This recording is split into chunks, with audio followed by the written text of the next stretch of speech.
Halo saudaraku, salam jumpa lagi dengan saya Ferry di sini.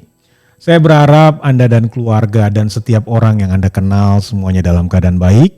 Dan tentunya kita berharap dalam anugerah Tuhan di tengah dunia di mana kita hidup yang Tuhan percayakan ini, kita tetap hidup mengekspresikan iman dan pengharapan kita yang bertujuan memuliakan nama Tuhan. Dan kali ini saudaraku, saya kembali mencoba mengemukakan sesuatu yang menurut saya sudah sangat jelas. Tapi di dalam pemahaman saya, dalam pengamatan saya, di dalam keyakinan saya terdorong untuk mengungkapkan hal ini dari pandangan saya dan juga apa yang saya pelajari, saya amati dari orang-orang yang menurut saya bukan hanya cerdas secara bicara, tetapi apa yang dibicarakannya selalu benar karena semata-mata diungkapkan dari segala sesuatu yang menjadi perkataan Tuhan yang adalah kebenaran yang ultimat, kebenaran yang gak bisa tertandingi, gak bisa disangkal, gak bisa ditolak, kebenaran yang teruji, terbukti, yang bisa dikemukakan dan juga bisa dinilai dari segala sudut pandang manusia, baik yang menolak maupun yang percaya. Dan bagi kita adalah sebuah anugerah kalau kita bisa menerima anugerah Allah, yaitu dengan dibukakannya bagi kita orang-orang Kristen, orang-orang percaya, orang-orang diselamatkan kebenaran perkataan-perkataan Allah yang mendatangkan hidup yang kekal, saudaraku. Ini anugerah. Siapapun kita, entah kita nih orang minim finansial atau orang yang berlimpah finansial, mau baik itu kita orang yang berpendidikan tinggi maupun yang tidak berpendidikan tinggi, siapapun kita dari background manapun, orang mencoba mendefinisikan siapa kita patut bersyukur saudaraku, karena anugerah ini yaitu kebenaran perkataan Tuhan ini diberikan kepada kita untuk kita percaya. Bagaimana kita bisa percaya kebenaran Tuhan, orang lain tidak?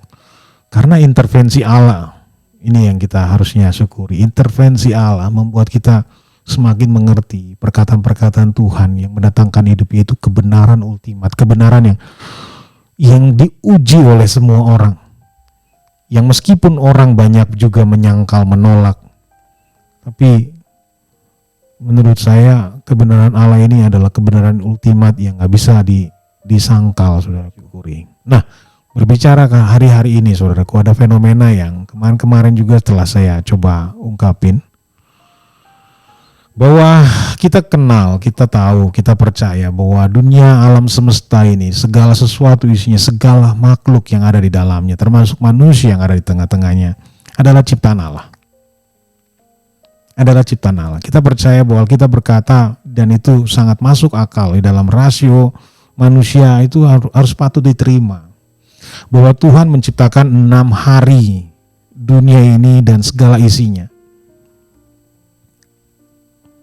Banyak orang yang menyangkal dengan mengungkapkan teori-teori yang ujung-ujungnya teori yang bisa berubah, teori yang gak bisa divalidasi, teori yang gak masuk di dalam akal manusia. Usia bumi adalah 6.000 tahun kurang lebih, saudaraku. Dalam sejarah waktu yang diungkapkan di dalam kitab suci, kita mengerti 6.000 tahun ini sebuah fakta yang gak bisa disangkal oleh segala sesuatu, oleh segala ilmu. Bahwa Tuhan menciptakan alam semesta ini dan sampai hari ini kita hidup di tengah-tengahnya. Manusia, kehidupan manusia, human race terus berlangsung, terus ada. Ini adalah sebuah realita yang harusnya gak bisa disangkal lagi, bahwa Tuhanlah yang mengadakannya, Tuhanlah yang menopangnya. Ada seorang ilmuwan, saudaraku, yang mencoba mendefinisikan, seorang ilmuwan ini adalah seorang ilmuwan yang dihormatin. Namanya Herbert Spencer, saudaraku. Kurang lebih di awal banget abad 20, atau dia lahir di abad 19. Herbert Spencer ini bukan hanya dihormati, tapi dikagumin oleh para saintis. Nah, dia mengemukakan teori yang membuat Allah itu jadi semakin nyata dan patut diterima oleh orang-orang ilmuwan yang menolak bahwa alam semesta ini diciptakan Tuhan dengan berbagai teori, dengan ketidaksanggupan mereka untuk menjangkau Tuhan. Tapi seorang Herbert Spencer mengemukakan sesuatu eksis atau sesuatu ada kalau ada 5 kategori atau 5 hal ini. Time, force, matter, space, and action. Time, force, matter, space, and action. Dan Kejadian 1 ayat 1 cukup memberikan pernyataan yang sangat jelas yang dituntut oleh orang ilmuwan yang dikagumi itu. Pada mulanya Allah menciptakan langit dan bumi. Time, space, matter, force, and action. Dan sebab itu saudaraku, karena kita tahu kebenaran Tuhan adalah benar, bukankah kita patut kehendak Tuhan yang memerintahkan kita untuk hidup di dalam kebenaran? Bukankah kita patut dalam kehidupan kita ini adalah orang-orang percaya, adalah orang-orang tebusan Allah, bahwa kita adalah orang-orang yang menerima anugerah, diberkati, karena keselamatan yang begitu besar, ajaib yang Tuhan kerjakan itu diperuntukkan buat kita. Bukankah kita patut bersyukur dengan menghidupi kebenaran yang benar yang gak bisa disangkal itu dengan sungguh, dengan keinginan yang ingin memenuhi apa yang harusnya kita lakukan, yaitu kebenaran Tuhan yang Tuhan inginkan kita juga hidup di dalamnya. Yang bukan, menurut saya sih bukan hanya memerdekakan, karena Alkitab juga berkata bahwa kebenaran yang memerdekakan. Tapi kebenaran itu ya kalau menguasai kita, kita melihat bagaimana begitu mengagumkan, bagaimana begitu terbuktinya, bagaimana begitu benarnya, bagaimana begitu realitanya, bagaimana begitu rasionalnya, bagaimana begitu ultimately kebenaran Tuhan itu. Sebab itu terkadang saya merasa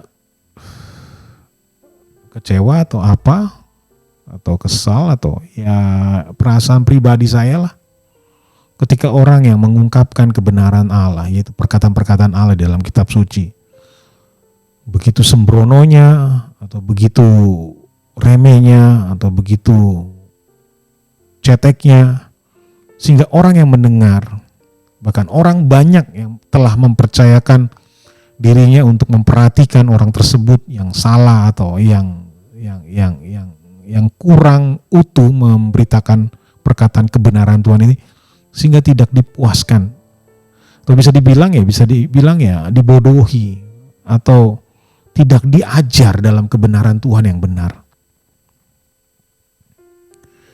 Nah, kalau kita melihat hari-hari ini yang saya ingin coba kemukakan, saudaraku, kita melihat alam semesta ini yang kita kenal dengan yang namanya universe, satu tatanan.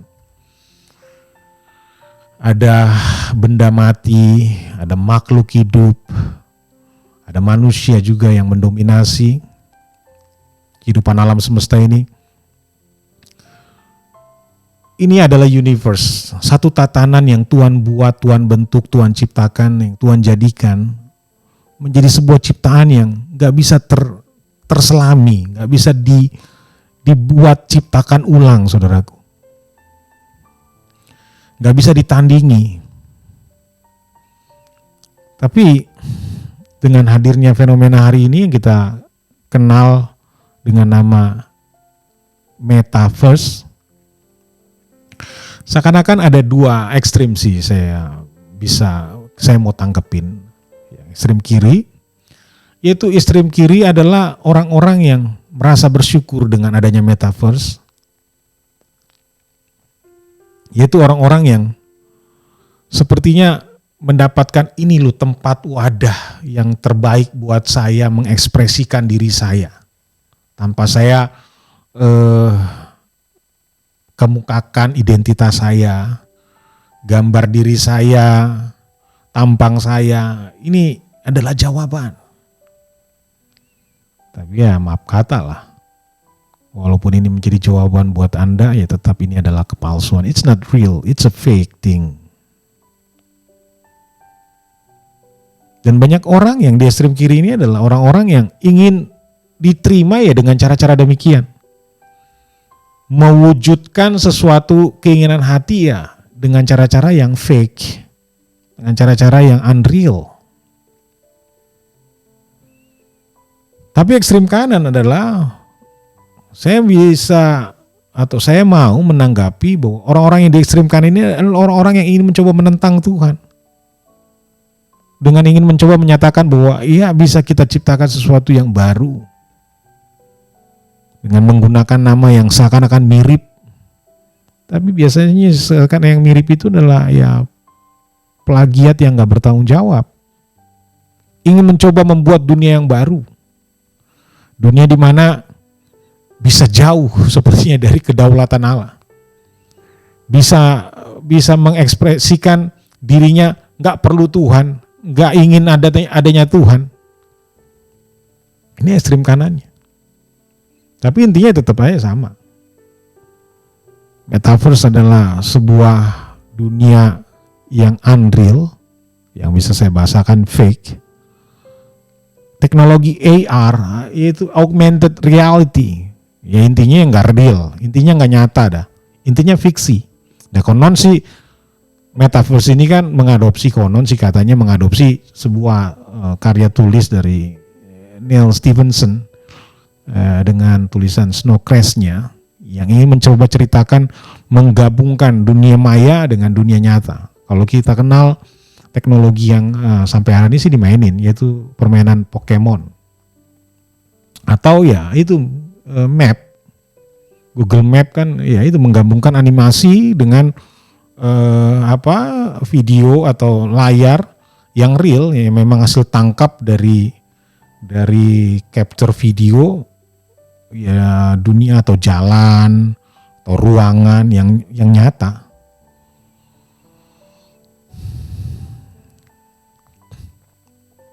Intinya nggak benar. Ya kadang-kadang saya bertanya ya kenapa ya Tuhan? Ya kadang-kadang sih pertanyaan yang memang gak bisa kita terima jawaban yang definit ya. Kenapa ya Tuhan membiarkan hal ini? Kenapa Tuhan membiarkan dunia ini berjalan sepertinya menggambarkan, memperlihatkan kayaknya manusia bisa menentang Tuhan gitu loh. Gak dihukum, gak dapetin konsekuensi yang seketika. Sehingga saya mengertinya sih ya semakin kaya kebenaran Tuhan itu, yaitu apa? Ingin menunjukkan kebenaran Tuhan yang diungkapkan kitab suci bahwa benar Tuhan adalah panjang sabar. Gak bisa diukur. Gak bisa diukur Tuhan itu. Ingin menunjukkan bahwa dunia yang jahat ini, evil things it happen every day, every time, every day. Itu kayak dibiarin, ingin menunjukkan bahwa Tuhan ini panjang sabar, Tuhan ini membuka dirinya untuk orang-orang yang gak bisa menolak Tuhan. Karena Roma 1 sangat jelas, ada dua wahyu Tuhan. Tuhan bukakan dirinya ada ya dengan yang namanya alam ciptaan, alam semesta. Ya bagi kita orang-orang percaya Tuhan membukakan dirinya lebih khusus lagi ya dengan namanya perkataan Tuhan, firman Tuhan. Tapi sekarang kan kok Tuhan biarkan? Nah, ini menunjukkan bahwa Tuhan benar mengatakan bahwa dia adalah panjang sabar, dia mengasihi, dia adalah kasih.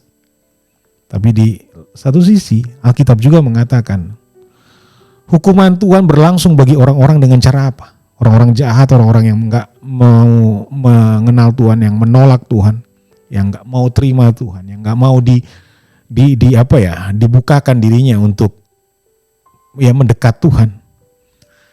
Ya Tuhan memberikan hukuman ini dengan membiarkan orang-orang tersebut memenuhi keinginannya. Dan kita tahu kemajuan teknologi ini adalah kemajuan teknologi yang ya ingin menolak Tuhan, ingin menjauhi dari Tuhan. Ya teknologi sih ya sometimes it's good for human. Bagus sekali memang untuk kehidupan manusia. Tetapi kalau tatanan alam semesta ini yang Tuhan ciptakan dengan interaksi manusia dengan manusia, manusia dengan alam, ingin digantikan dengan interaksi yang fake tadi, yang unreal tadi, ya sama aja menolak Tuhan. Dalam hukum-hukumnya yang Tuhan telah berikan secara universal. Dalam dunia yang natural ini. Dunia virtual atau dunia digitalisasi hari ini kan dengan keadaan pandemi global katanya ini mengarahkan makin derasnya kebutuhan akan dunia digitalisasi. Ya kalau itu benda mati atau sifatnya ya emang mati kayak uang, surat menyurat, itu baik buat kehidupan manusia. Tetapi ketika manusia yang adalah makhluk hidup, Tuhan ciptakan dengan kemampuan atau dengan kebutuhan interaksi yang seharusnya secara real, secara fisik, coba digantikan dengan dunia yang katanya baru ini, metaverse, dan di mana orang sudah ada membuat yang namanya metaverse church. Ya ini ya kepalsuan yang ingin menunjukkan bahwa dirinya nggak butuh Tuhan. Tapi saya kadang-kadang bertanya ya, kenapa di Indonesia ini, khususnya ya orang-orang yang mengajar firman atau orang-orang yang menjadi pemimpin Kristen, nggak banyak menyuarakan hal yang menjadi fenomena-fenomena yang terjadi dalam kehidupan kita. Dan khawatirnya saya semakin banyaknya orang-orang yang harusnya, bagi saya ya, orang-orang yang dituntut untuk memberikan tanggapan kepada keadaan dunia dalam setiap zaman, berdiam diri, ya harusnya tuntutan itu harus dibalikin kepada mereka dong. Mereka adalah orang-orang yang tidak bertanggung jawab di dalam kepercayaan yang Tuhan izinkan, Tuhan berikan kepada mereka, memberitakan firman, mengajarkan firman untuk menilai setiap zaman. Dan khawatirnya ya ada orang yang memang punya kemampuan atau punya kapasitas atau punya kepercayaan dalam mimbar atau pemimpin Kristen, diberikan kepercayaan untuk menilai segala sesuatu, tetapi karena ya seperti orang Farisi lah.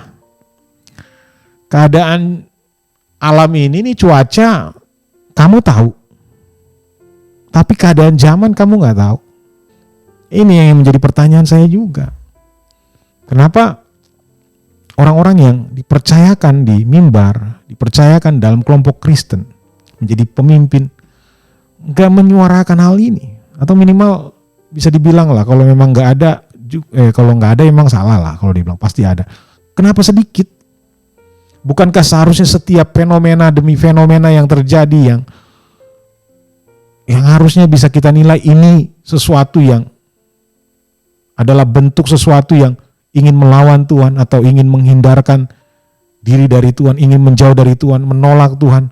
Kenapa kita nggak definisikan? Kenapa kita nggak serukan sehingga secara publik itu tersiar, dan ketika tersiar kan minimal ada orang yang mendengarnya, orang yang tadinya nggak memperhatikan jadi memperhatikan, dan ketika saat itulah, ketika memperhatikan itulah orang-orang yang ada dalam kesempatan untuk mengerti dan memahami keadaan zaman ini. Dan kalau ketika orang mengerti keadaan zaman ini, yang pastinya sih ya menurut saya semakin kita ditarik kepada kesadaran bahwa kita adalah orang-orang yang patut menyiapkan diri dari segala kesempatan waktu ini untuk membenahi diri, untuk hidup di dalam penyempurnaan yang terus dibuat oleh Tuhan, pengudusan yang terus harusnya kita hidupin untuk mengarahkan kita kepada Kristus. Dan ini loh yang harusnya menjadi kebutuhan orang Kristen tuh ini, yaitu kebenaran demi kebenaran, tanggapan demi tanggapan, kebenaran firman Tuhan itu diberitakan, disuarakan, tembus pada ranah publik, sehingga setiap orang yang mendengar tanggapan yang berdasar kebenaran Tuhan ini diperdengarkan, sehingga pada akhirnya ya orang-orang ya nggak bisa punya alasan bahwa setiap orang pernah mendengar kebenaran Tuhan, dideklarasikan, diungkapkan dengan terang benderang. Tapi khawatirnya ya belakangan ini saya perhatikan kayaknya banyak orang-orang yang udah dapat kesempatan jadi pemimpin kelompok Kristen, jadi pengajar di mimbar Kristen, di gereja. Yang diajarkan adalah apa ya? Satu sisi bisa dibilang yang diajarkan adalah keinginan manusia yang jauh dari Tuhan. Kasih yang diajarkan adalah kasih yang gak apa yang diajarkan dalam kitab suci. Tapi satu sisi yang lain adalah bahwa ketika orang berdiam diri atau orang-orang yang dipercaya tadi, yang saya bilang tadi, berdiam diri, ini adalah bentuk suatu yang dikatakan Kristus kepada orang-orang Farisi. Mungkin juga ada orang-orang yang dipercaya Tuhan menjadi pemimpin Kristen, pelayan mimbar, tapi gak mengerti keadaan zaman ini. Dan kebutuhan kita nih orang Kristen, saudaraku, dari seperti yang tadi saya bilang di awal, dari segala background kehidupan di dunia kita ini, kita nih orang-orang Kristen ingin dipuaskan. Kepuasan hidup kita di tengah dunia, di dalam karya keselamatan Tuhan ini, di dalam proses penyempurnaan ini, pengudusan ini, kita ingin dipuaskan, dipenuhi kebenaran demi kebenaran. Iya gak sih? Saya lah secara pribadi, saya ingin mendengar orang-orang yang ya dikenal dirinya pemimpin Kristen, pemimpin di gereja, pelayan firman, pengajar firman, memberitakan kebenaran firman Tuhan yang tertulis dan bukan hanya mengulang ungkapan tulisan tersebut tetapi menjelaskan. Dan Anda orang-orang yang tadi saya sebut tadi, dipercaya tadi, adalah orang-orang yang punya tuntutan untuk menjelaskan kepada orang yang mendengar Anda, menjelaskan apa makna, apa pengertian dari kitab suci itu, dari perkataan-perkataan tulisan Tuhan itu. Sehingga orang-orang Kristen yang mendengar Anda dipuaskan. Sama seperti Alkitab berkata, sama seperti kalian mendengarkan perkataan Tuhan, kalian mendengarkan kami. Dan ini bukanlah hal yang hanya bisa ditangkap oleh orang-orang tertentu. Makanya surat Yohanes kan menuliskan kepada setiap jemaat yang mendapatkan tulisan itu, bahwa kamu nggak perlu pengajar. Ingin mencoba menunjukkan bahwa perkataan Tuhan itu terdeliver dengan cara yang memang secara natural itu diajarkan oleh orang-orang yang memang dipercaya. Dipercaya kenapa? Dipercaya karena memberitakan perkataan Tuhan yang murni, yang seutuh-utuhnya. Enggak karena kecerdasan manusia yang jauh dari Tuhan, kecerdasan manusia yang pada akhirnya menolak Tuhan, pada akhirnya bodoh di hadapan Tuhan. Tapi kemurnian seutuhnya perkataan Tuhan, tulisan firman Tuhan itu, sampai Wahyu selesai. Dan kalau orang mengatakan dirinya dapat wahyu Tuhan, enggak, yang kita butuhkan adalah repetisi perkataan-perkataan Tuhan. Pengulangan perkataan-perkataan Tuhan. Kembali lagi, metaverse adalah salah satu fenomena di zaman yang makin mengarah kepada akhir zaman, saudaraku. Saya ingin menyerukan, don't buy that things. Jangan terlibat di dalam kepalsuan, unreal, nggak nyata, saudaraku. Dan saya ingin mengingatkan suatu peringatan yang menurut saya sih ini sudah terang benderang, ini sudah jelas, sehingga kita bisa menilainya. Sebab itu saudaraku, don't buy, jangan beli metaverse world. Karena kita adalah orang-orang yang hidup di dalam universe. Dan universe ini adalah wadah di mana Tuhan ingin memperlihatkan bukan hanya karyanya, tapi apa yang disediakannya. Karena dari universe ini kita akan bersama-sama dengan Tuhan kelak di dalam dunia kekekalan, yaitu sorga, saudaraku. Kiranya kesempatan ini adalah kesempatan yang baik untuk saya secara pribadi lewat akun media sosial pribadi saya yang adalah metaverse. Tapi saya nggak mau beli ketika memang metaverse ini membawa iman, keyakinan saya untuk masuk kepada yang namanya penolakan akan kedaulatan Allah. Dan ini loh yang saya ingin serukan. Kiranya kita orang-orang yang terus hidup di dalam kebenaran Tuhan, dan kita terus mau memperhatikan kebenarannya lewat segala sesuatu dalam kesempatan kita masih hidup ini. Untuk kita memperhatikan yang namanya kebenaran. Salam sejahtera, saudaraku. Tuhan Yesus memberkati Anda dan saya.